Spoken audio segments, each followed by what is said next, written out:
hope all those votes are equally.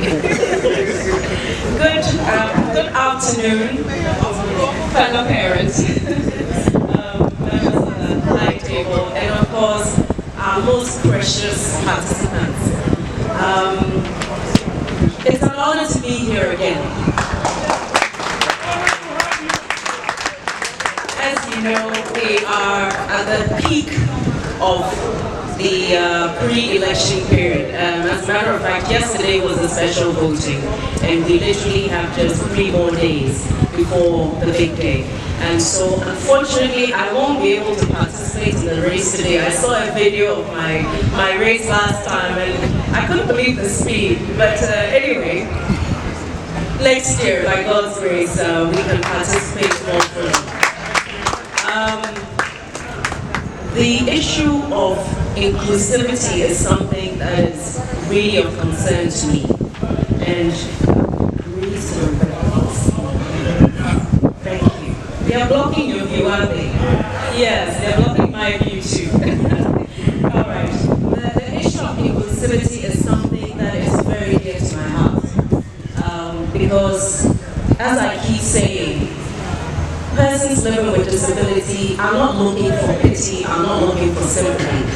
Persons living with disability are looking for equity, fairness, and justice. And that is the essence. So sometimes I actually get annoyed when people make token gestures as if some of those things will make the big change you're looking for instead of enforcing certain policies. You know, we know that all the ministries should be at least wheelchair accessible, but I think we all know the reality is far from that. I'm actually going to be paying attention to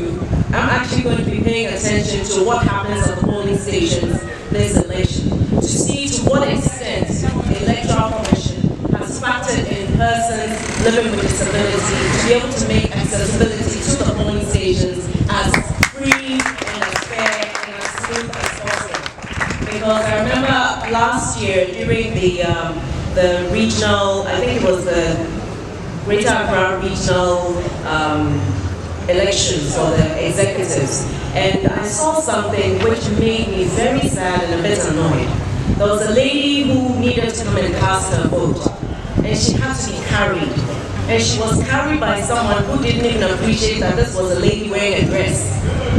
It wasn't dignified, you know, and these are things that sometimes people don't pay attention to, but it's the little things that matter.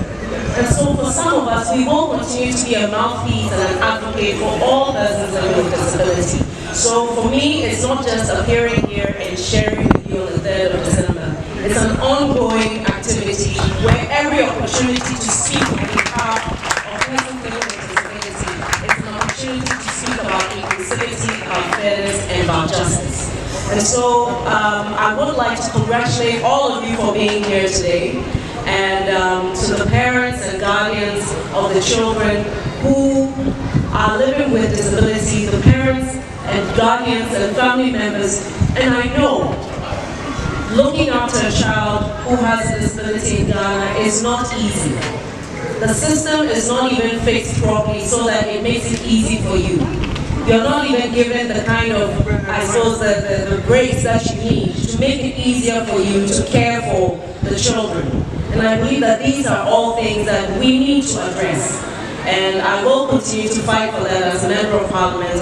And by God's grace, should NDC come to power in January, this is something that I'll make sure is at the center of every conversation. I would also like to make a small appeal that for any of you that will be voting this year, if you get to your polling station and it's not properly fitted, make a complaint. Don't let it go. Make an official complaint. The more complaints that we have, the more the various agencies and ministries will have to sit up and make sure that the inclusivity that we all talk about is actually practiced in real life. And not just on specific days when we are trying to look as if we care. So please, I urge everyone, make a complaint at whichever polling station you go to if it doesn't favor you in terms of accessibility. and let us know about it. Some of us like to take on such fights. In finality, I would like to also thank you once again for the opportunity to be here. I do apologize for getting here late, but it's that time of year. Unfortunately, I will have to take leave of you, but before I do so, I would like to make a presentation. The last time we were here, I think you mentioned that you didn't have enough wheelchairs. So I actually brought in a wheelchair that I will leave to you to make a presentation to whom you believe needs it the most. And then, of course, a donation of 5,000 Ghana cedis to support your efforts.